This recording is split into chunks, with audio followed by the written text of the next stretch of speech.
Hey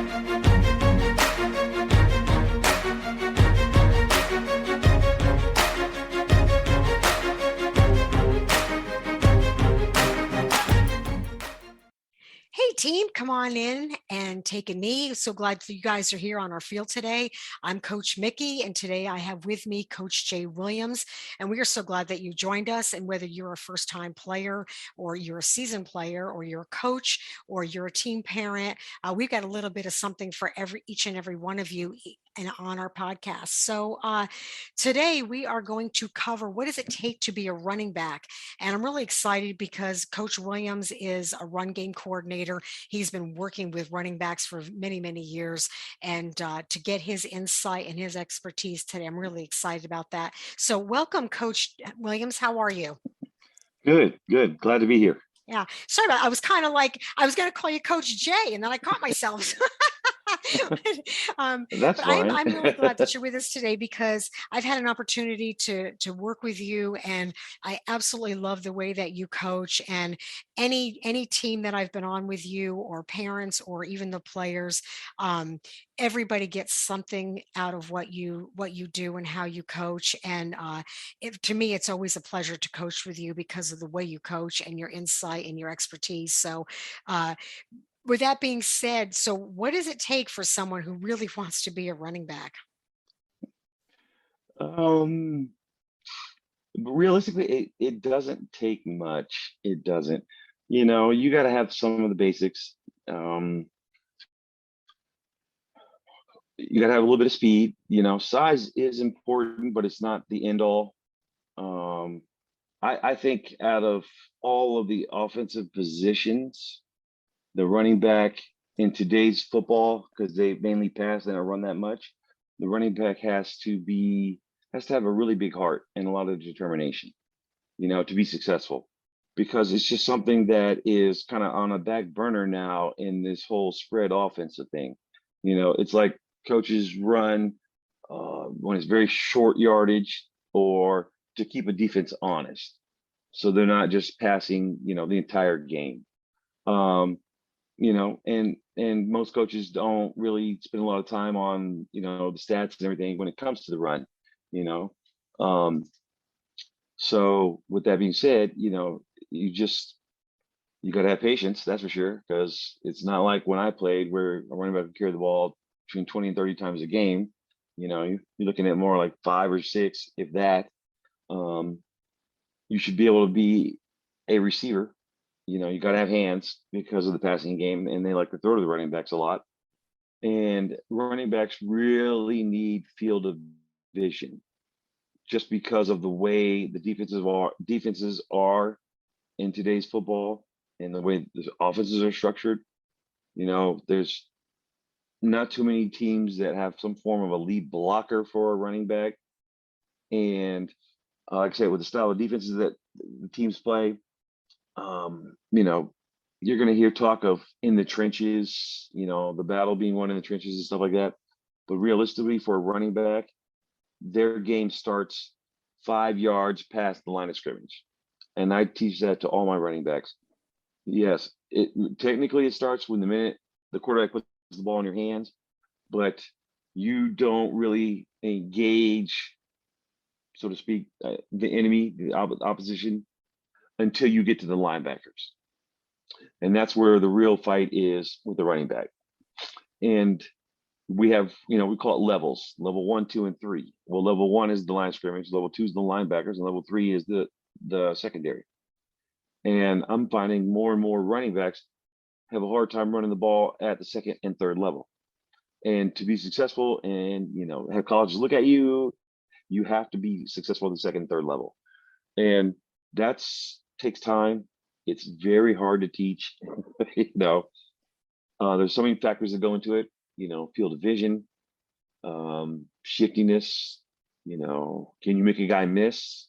Can you take on a guy and win that battle?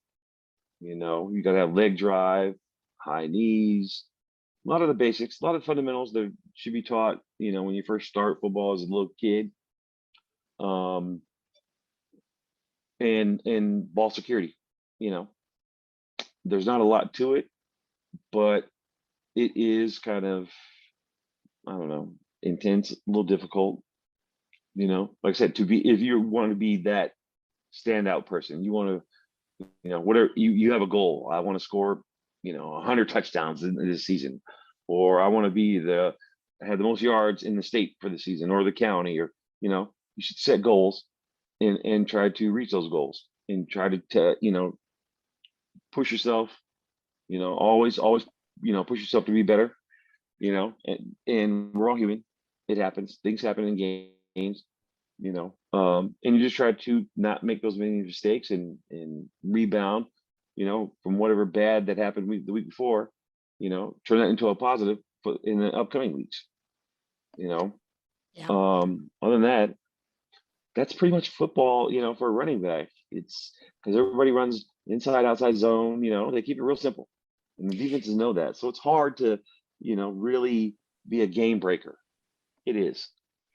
I want to kind of step back for a second. You had mentioned something about field vision, and that is something I know that is really important for running backs. And again, obviously, everything that you mentioned, doing the drills, the high knees, being able to, push through and have that perseverance.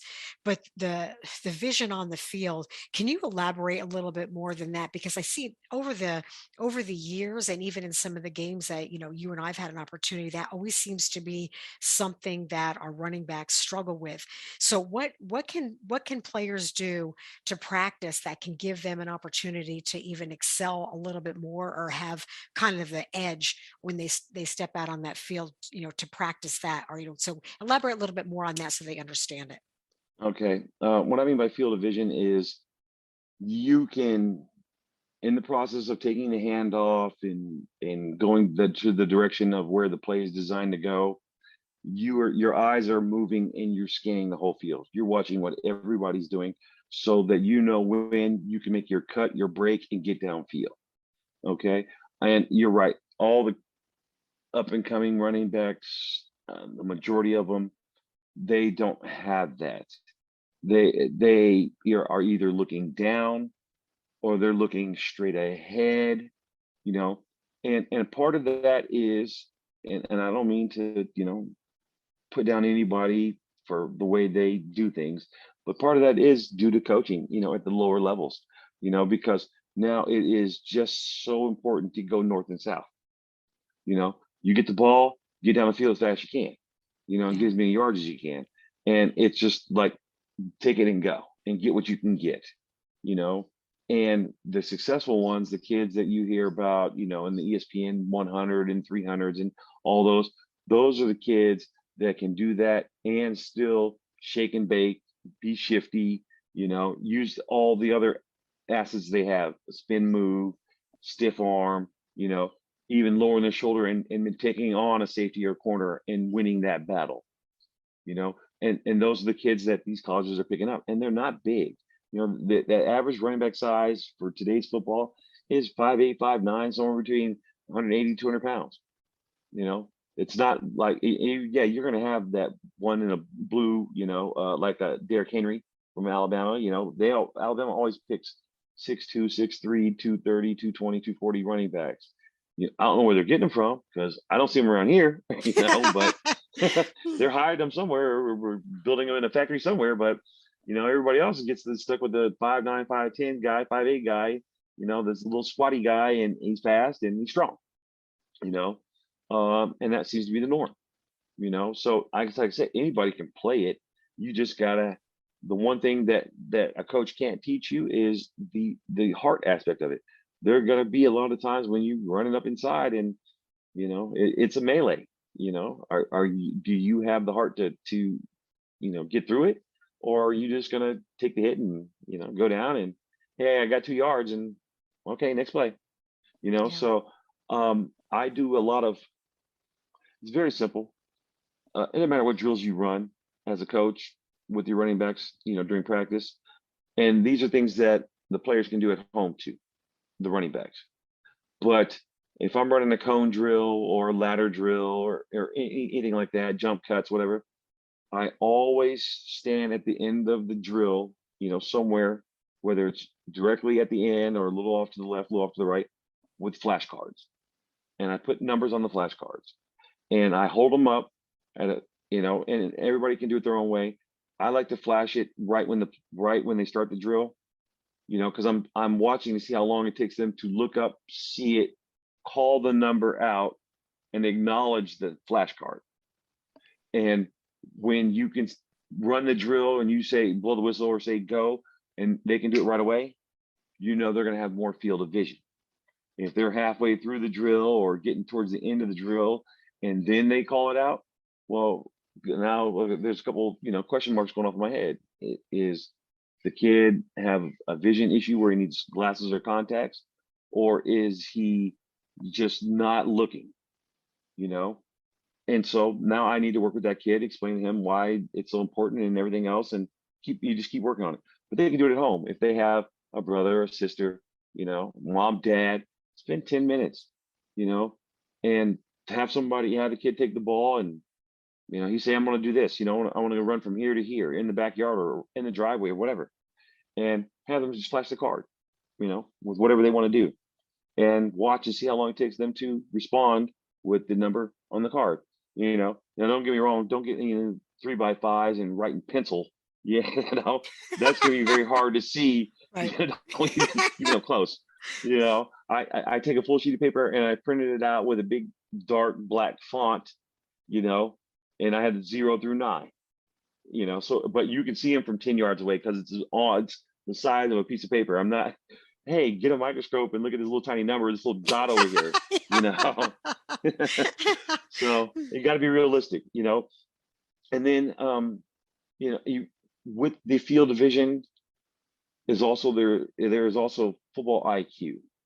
And I think next to the quarterback, the running back has to be as smart, or he's got to be second in line as smartest on the field. Receivers get a lot of attention. The ball's thrown away a lot. They run a lot of routes, and the better routes they run, the more opportunities they have of getting open and catching the ball and so on and so forth. But what they don't get, what running backs have to do that receivers don't, is when they call that run play inside, and everybody has their own, whether it's an A gap, B gap, or the 1, 2, 3, or 4 hole, however you call your plays, football 101, fundamental 101 is the running back gets the handoff and you look for your lineman's backside. Because in theory, if you can see his backside, he's between the ball carrier and the defender. And it's going to make it very hard for the defender to make the tackle. And if you don't see his backside, then there's a line blocking issue. It's not the running back's problem, but that's what you look for, and I teach that all the time. If your lineman turns his butt this way, this is the way you go. If he turns it that way, that's the way you go. The play might be called, like an A gap or the 1 hole or the 2 hole or the, A gap, whatever. Depending on how the defenses are lined up and the stunts they're running, that's what you can try to practice that all you want. You'll never get it 100% because defensive coordinators are always changing, and they're looking at film and they're trying to come up with ways on how to stop, that offense in the next week you got to play. So you can only go on what you saw in the past and prepare as best you can. But you don't know what new stunts are going to be out there on that Friday night or whatever day you play.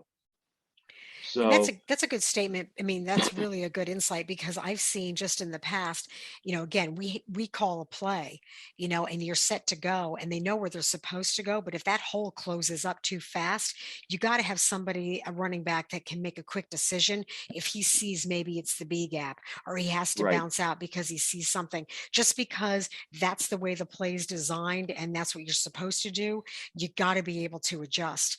And right, that is something that you're really good at because you teach these guys, you teach these players, don't count on just because this is what we're going to do. You got to have a plan B, C, and D just in case something exactly, else opens up on another side, and that's really important too. So you got to be able to make quick, as a running back, they got to be able to make a quick decision if plan A doesn't work. right, and that once again, the field of vision comes into play. Like you said, you're running this design hole. They just happen to be running a stunt to that hole because they, called your play, And now the whole stuff, what do? Well, if your eyes are up and moving, you can see it before you run into the car accident and you can try to avoid it. But like you said, and we use the term the three B's: bend, bang, and bounce. Bend is to bend it back, cut it back to the backside. Bang is just lower your shoulder and get very physical. And bounce is there's nothing to the inside, and the four holes clogged up, so I'm going to bounce it to the outside. And the running back has to have all three of those to be successful: bend, bang, and bounce. Yeah. And they should always remember that. So that you can turn a negative play into a positive play. But another thing that I teach the running backs, that's basic football 101, and I tell it to it applies to all the players, but because I work with running backs, it's a running back thing, but the QB coaches teaches their quarterbacks too. And as you're coming to the line of scrimmage, you're seeing the defensive formation, and you know where the play is going to go because you called it in the huddle. You should already have somewhat of an idea on the direction you're going to go before the ball's even snapped. You should see his body shifting. It's not a perfect thing. Some teams can mask it and wait till the ball snap if the players are good enough and then make their shift. But you'll see a linebacker walk up like he's going to blitz, or you're going to see got bodies on the defensive line slide one way or another, or sit in a gap. I'm running this way. Okay, well, if that guy is in the defensive lineman is in the gap or in the hole where I'm supposed to run, and I see a linebacker start to creep up behind him, more than likely that's not going to be open. And you should be able to see that before the ball snapped. So in my mind, it's okay. Now I'm scanning everything, and how many people on the right side of the defender are coming and closing down, and how many people on the left side? More than likely, and that's where you can get an idea of where you're probably going to have to go. You'll have to bend it back or bounce it out, but it's a quick decision. One thing I don't do, or I tell them my players not to do is, because the decision is so fast, don't hesitate. It's not perfect. You might think you saw something to the inside and bend it back and, get ran over like a Mack truck. Yeah. That's okay. Okay. That's okay, because you thought you saw something and you could have. I won't know until I go back, afterwards and look at the film, but I'm not on the field, and if you saw just a hint of daylight, okay, but it just closed on you too quick, so it didn't work. But I'm okay with saying, okay, at least my running back is starting to process information with his brain. The more brain process you can have, the less physical you can have. Football, especially for running backs, it's a 70-30, but across the board, except for really linemen, because there's always contact 20 the whole time. They're right, almost nose to nose with each other, and the defense is fighting to get back in the backfield, and the offense is fighting to keep them out of the backfield. But receivers, running backs, QBs, the more information you can process pre-snap, the more successful you'll be. And like I said, you guys just got to take care of the ball, and you won't always make the right decision. It's always We baby use the term. steps ahead. Excuse me. We use the term run the daylight. Well, that's a hard thing. That's really, that's more like football 102. But it goes. You can start teaching it in football 101. If the earlier you can, the better off they'll be as they develop and get older. Just because it's hard to, without being in the play with them, to get them to actually look up and see where there's opening. Nowadays, the kids, they want to run to the hole, and if the hole's clogged, they just automatically run wide. And I've seen so many running backs run east and west, going from sideline to sideline, and the football field is 53 yards from sideline to sideline. You're absolutely gaining no yards running 30 yards west or east to try to outrun somebody and then turn off the field. Yeah. I'd rather you just get maybe 5 yards out, that you can't outrun the pursuit, and just turn up and get what you can get. You're wasting energy trying to get to the sidelines. It's not going to happen unless you're your exception. You run a 4.2, 4.3, 40. Yeah, then you can do whatever you want. You could probably one leg, hop and beat somebody because you're so fast. But so it's just one of those things. It As a coach who's been doing this a long time, I can definitely day one with a group of running backs, I can tell who's a natural, who's a natural for this, and those that are going to need a lot of help. And I don't favor one over the other. If the kid's determined to be a running back and he wants to be successful, he's willing to put the time and work in, I'll work with you until the sun goes down.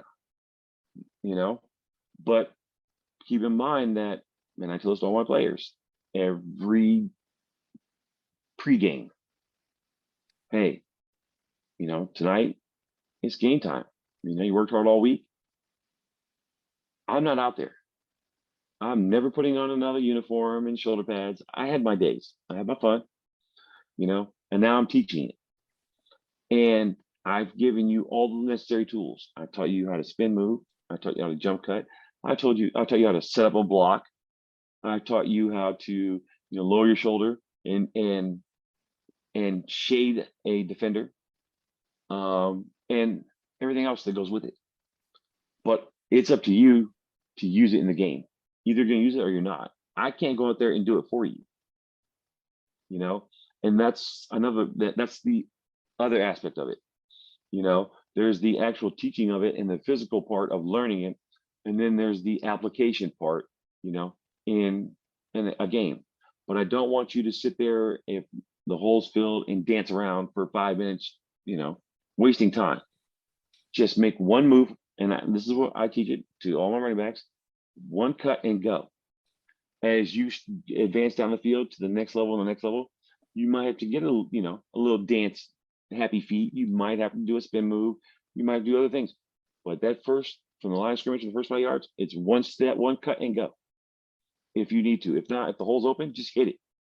If it isn't, one cut and go, and stick to your decision, and give that decision 100%. If you choose to, if you think the hole's clogged or you missed it closed before you can get there, and you need to go back to cut to the inside or cut to the outside, make a choice, live with it, and give it 100%. Don't hesitate to say, "Oh man, I've cut outside, and I should have gone inside," and just give up on the play. I've seen that happen too much too. Yeah. And you'll learn, and it's one of those, the more experience you get, the more you'll learn. Football is physics and basic geometry. It's angles. It's the body can only do certain things. Now, unless a kid I know that a defender can get out there and he can turn his hips one way and turn his body completely around in the other direction, like some kind of exorcism. It's just physics. You can't really do that, right? So if the guy is pursuing you and you can get him to turn his hips, if he turns his hips, he can't turn around the other way. I tell the kids that, when we're doing the passing, once the ball's in the air, there's nobody over there with a remote control, like the drones, and they can make the ball change direction in midair. Once it's in the air, it's going to, its destination. It's not going to change direction. Yeah, you have some games, and it's very ticky-tacky. You have some games where the winds are 60 miles an hour, and it might, push the ball a little bit, but not to, if the guy's running a go route and the next guy to him is running a post, if you throw the go, the wind's not going to blow it to the post. It's just not going to happen, Yeah. Yeah. So there's certain things that just, and that's that's football 102, 103, is really getting somebody to be able to turn their hips. If you can get a defender to flip his hips, they would call it flip his hips. But what I would say up front, initially in the beginning, of teaching the basics, you just teach the basics. Ball security. Make sure their hands are open the right way. Put 2 hands over the ball. When you're going through the hole, keep your head up, stay low, keep your legs driving. And as like I said, as you get it and you see success, and you run more and you run more and you run more, you'll get better at it. It'll get a little easier. Like I said, the more you can process pre-snap, the better your odds are of that 8, 10, or even breaking it. and that's football. There was one more thing I was going to bring up in regards to that, but I kind of lost my track. Um, but oh, that's what it was. And you can never start too soon. The best way for a running back to freeze a defender, and we're talking like a linebacker or something like that, or a blitzing safety or whatever, is if whatever the play is called, sweep is a little different, because you just have all this open area outside of the guy on the end of the line of scrimmage. So you can make your cut at any time, and you've probably got a 20+ yard window to make that cut. But between tackle to tackle or tight end to tight end, however you offense is set, I teach my running backs to attack the hole. If the play is called, let's say it's called 24 power man, whatever, that means the running back's going to run through the 4 hole, which is the second hole or second gap between the players from the center on the right, and run straight at that hole, even if it's clogged. Because if you're running straight at that hole, now you're freezing the middle linebacker and whatever linebacker is on that side, whether it's the Will or the Sam. If you get the ball and you automatically start dancing, they're 5 yards deep. That's why I say the play doesn't really start till 5 yards down the field. And now they're sliding their feet and they're shifting with you. And now they say, oh, he's going to cut back. If you make it too soon, they're going to cut the backside, and you're probably going to get tackled in the backfield. But if you go straight at them, they don't know what you're going to do, so they have to stand there. And then at the last second, either cut, stiff arm, run him over, do your dance, whatever you want to do. But don't do it too early. And that's very critical, especially when you're running out of whatever the formation is. Usually, like I said, in today's football, it's a single back set. Mm-hmm.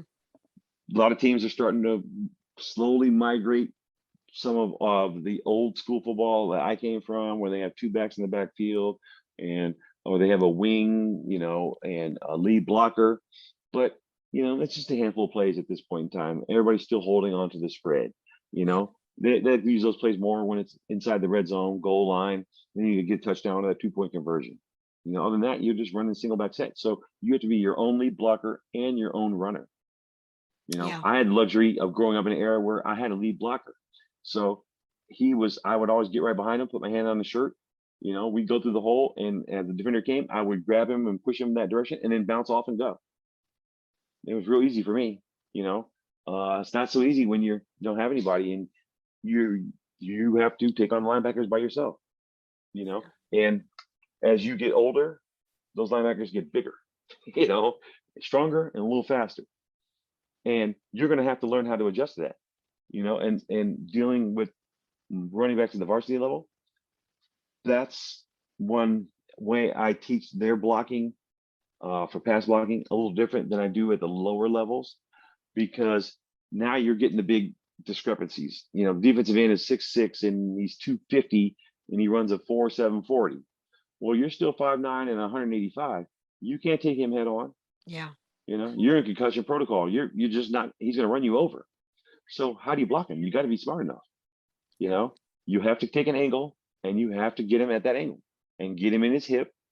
So that you can slow him down, move him off track a little bit. It's just different. The lower levels, the kids are pretty much all the same size, so it's a little different in the blocking. Everybody's pretty equal.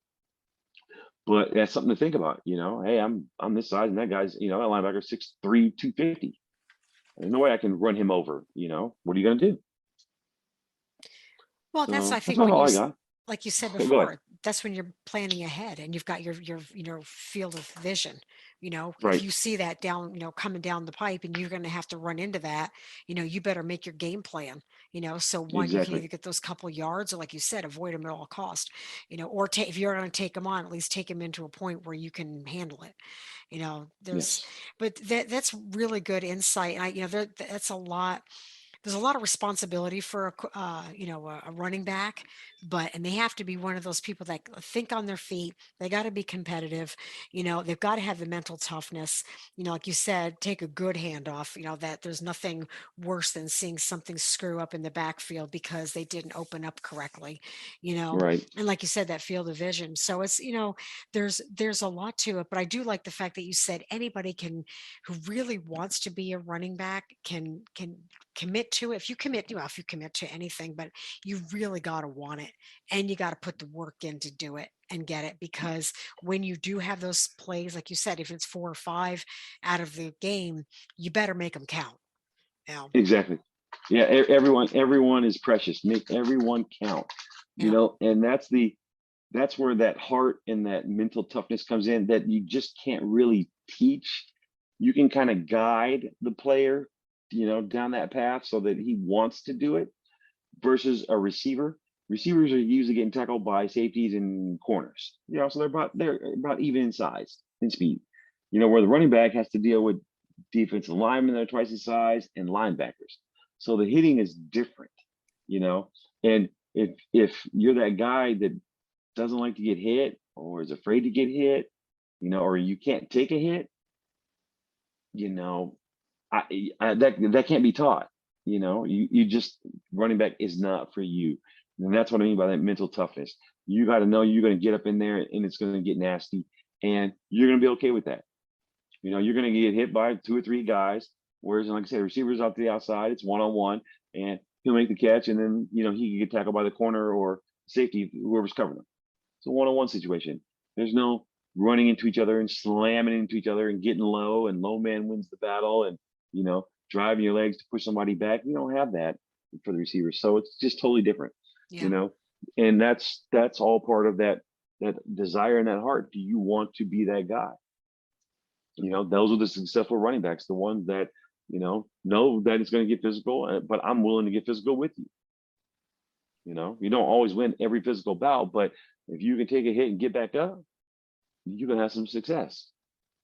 Yeah. Yeah. Well, I appreciate you being here with us, Coach. You gave a lot of great insight, and I know it's going to help a lot of people, especially because we're still preseason, and it's going to give everybody an opportunity to start with the weightlifting and doing the drills and working on your stamina, because if this is the position that you really want, this is the time to do it. Don't wait for day one of practice. As coaches, we all know who's been working off season compared to those that walk on the field, Right. the first day. Exactly. Yeah, if it's a position you really want. But thank you so much for joining us. You've always got some great insight, and I love all the tips that you had to offer. And it's always such a gift to have somebody you can give some let other people know, because off season's hard, especially for somebody who's just starting out, or parents that are like, well, what do I do? My kid wants to be a running back. Well, learn the responsibilities that go with it, Right. because like you said, it's not a position to take lightly. If that's the position you're going to take, then you really got to commit to it and be serious about it. So, All right. but And as a parent, don't be afraid. That's going to tell you the quality of coaching that you have for your child. If you want to know what it takes, like you just asked, come out to practice, day one or whatever. And after practice, go to his position coach, the running back coach, and ask him, hey, you know, what, what can I do at home, or what can my son do at home, to make himself a better running back? And if he's willing to give you an answer, and not a overcomplicated answer, uh, then he's got a pretty decent coach. If he says, well, don't want to give you an answer, or he says something that doesn't make any sense, your son's in for a long season. true. That's just and that's part of common sense, and that's another thing that needs to be taught on the football field as well. You gotta have some common sense. Like I said, that guy's running this way. I'm not gonna try to go run that same way towards him. I'm gonna run the opposite way. It's called run to daylight. And I'm gonna try to get down the field as without being touched as much as possible. You'll have a longer career. Yeah. Coach, thank you so much. I appreciate your time and effort, and also your insight. It's always fun having you here on the field with us. And again, our parents love hearing this stuff because this is like an inside information, so you guys can understand what's happening out on that field. So thank Exactly. you again. Uh, Oh, well, thanks for having me. I had a blast. yeah, it's always fun. All right, guys, Yes. remember you are only competing with yourself at practice, so go out there, start strong, stay strong, and finish strong. And we'll look forward to seeing you guys next week. Bye. All right.